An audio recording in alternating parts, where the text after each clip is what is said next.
What up?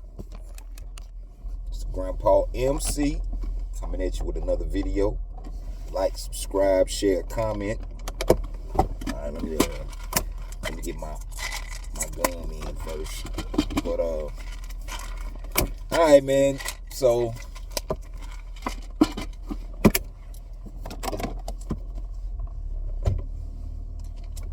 LeBron's agent and homeboy was on Pat McAfee, I guess, to reinforce what his client was trying to put out there after reviewing his interview. And so he goes on to say that the Miami big three wasn't really a big three because Chris Bosh wasn't productive, in his words. He wasn't productive. He gave him like, this is the thing now, you got to give a compliment when you're putting somebody down, which is canceling out the compliment. But he said he was intelligent, he had a high IQ, this, that, and the other. Like, that's what you get when you mess around with LeBron, man. I mean, it's been proven over and over and over again. Like, Anthony Davis, the latest victim.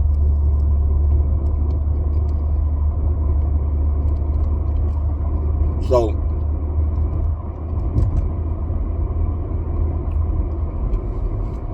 let me kind of like highlight where Chris Bosh was before he went to Miami. Chris Bosh was a multiple-time All-Star. Chris Bosh was a 20-10 guy for 4 years before he went to Miami. He was 20-10 2 years before. He was like 19-8, somewhere in that third year before that, and then he was 20-10 the year prior to that. So he was basically averaging 20-10 before he went to Miami, and he was leading his team to the playoffs. And I mean, Chris Bosh is a skinny guy, so I really didn't catch it. But they say he lost a lot of weight to play on the outside, because he was playing in the post in Toronto. So I guess he had to adjust. And the thing, Chris Bosh was one of the biggest losers in that whole big three. Well, Miami,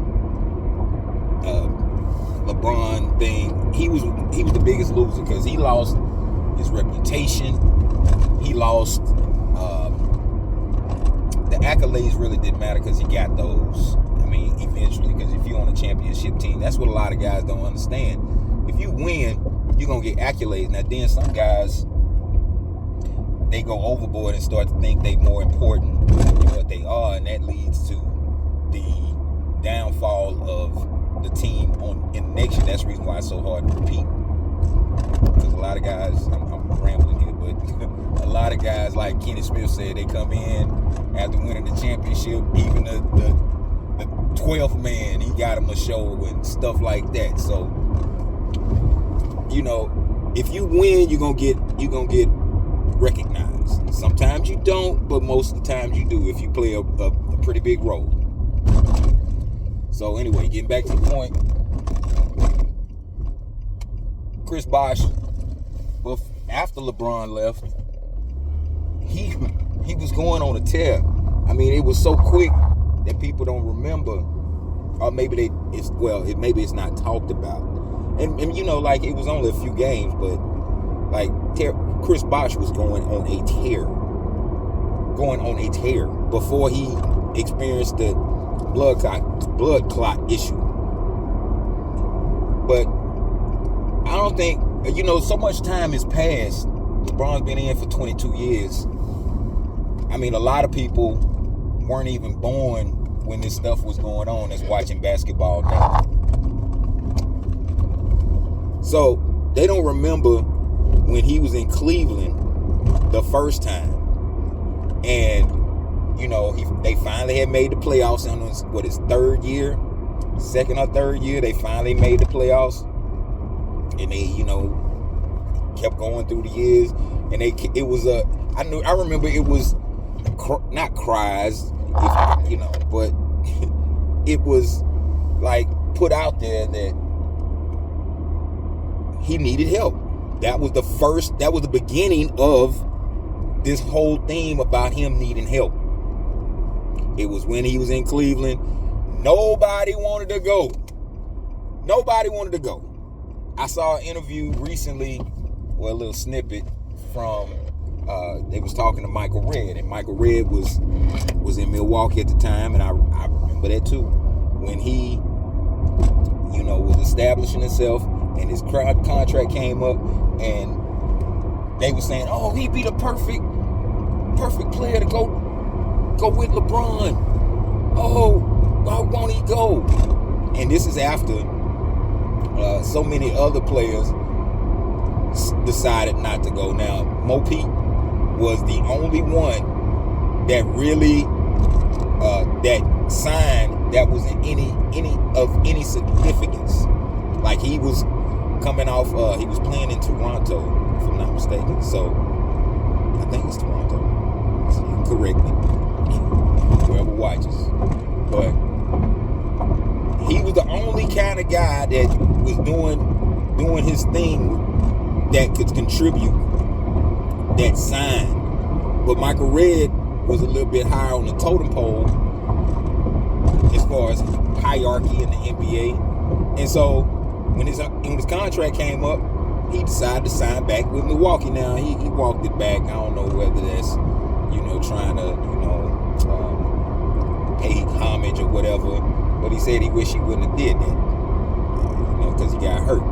But nobody wanted to play with LeBron. That was the big thing. Nobody wanted to play with him because they could see it coming a mile away. So, I mean, this whole thing about him being great and versatile defender. LeBron did not know how to play defense. He still don't know how to play defense after being in the league for 22 years. But,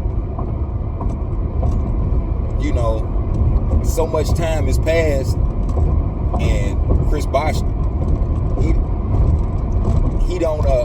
he's not visible. I mean, he hadn't went in the hide, but like, you see him from time to time. Actually, I saw him just the other night. He was at a WNBA thing. Was he at the draft? I forgot. He was somewhere. He was clapping up for some female basketball players. But another person, and he was on the same team. Another person that took a hit, and it's been said, but Dwayne Wade took a hit for even getting for teaming up with LeBron.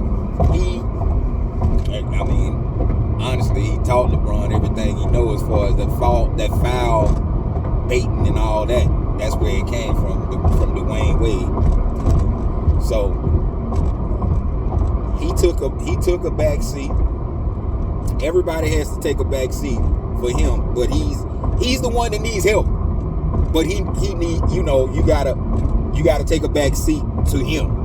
What? Man, last weekend I went into this barbershop. Last weekend I went into the barbershop that I used to go to all the time. The barber used to cut my hair. He's a entrenched LeBron fan, and he was the first thing he hit me with when I walked in. You said he was gonna be done in a couple years. And this was like 2016, 17. He kept going. I'm like, and just because he's still out there don't mean, You know, he's still crushing. He ain't crushing. He just taking up space, taking shots away. I don't understand, you know, like that now, you know, I make a couple videos, you know, LeBron is common sense. That is common sense. If you need help, then you have to kind of go along with the help. You don't try to be over the help. You have to try to help, you know, like find your way because you need help. But you know, me talking my hands kind of brought up another point about this whole the Rich Paul interview. Rich Paul been in the league along with LeBron same amount of time, 22 years. He hasn't been able to rub elbows with executives and this, that, and the other. But I know just from basic professionalism, and especially a guy that's supposed to be in his occupation, he speaks with his hands a lot. And that's unprofessional. You like, you know, when you public speaking, you can't speak with your hands a whole bunch. Now, you know me, I'm just a ham and egg, you know what I'm saying? But like, he was talking with his hands so much, he just, man, look, man, I don't want to go. I'm not trying to make this channel one of those type of channels because it's a lot of them. And I just want to talk about the sport that I been liking for a long time. And you know, I got a little bit of, I got knowledge on these games, so like that's my whole aim. But I'm not here to try to rip these guys, but like it's hard with this stuff because these guys are so arrogant for nothing. That's kind of like, you know, I don't want to go there.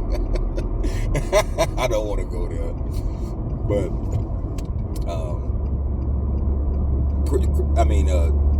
Rich Paul is unprofessional. You can hear it in his voice. You can hear the way he speaks. It's all unprofessional and somewhat and a touch of ignorance. I'm not gonna say he's fully ignorant, which that wouldn't be nothing wrong, but it's a touch of ignorance to his conversation. But these guys are trying to remix time. I guess they feel like LeBron, since he's been in for 20 plus years, the people that was watching at the beginning that was NBA fans before him, they kind of fell off to the wayside, and now you got all these fans that's in these basketball conversations that are really, really casual fans, and they just want to feel a part of it.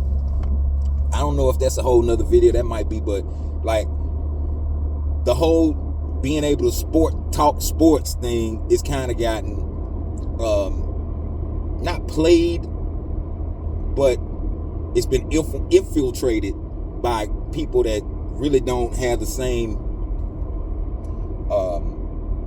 respect for basketball. So a lot of them haven't played or never played. If you ain't never got up to 10 feet and put that ball in the hoop, I don't think you should be able to speak a little bit. I mean, you know, you shouldn't be as adamant as they could be, as opposed to someone that's played it, been able to do a little bit, and went on. But crazy days, man. Crazy days. So that's my little time. I'm gonna hit y'all back off another time. Grandpa out.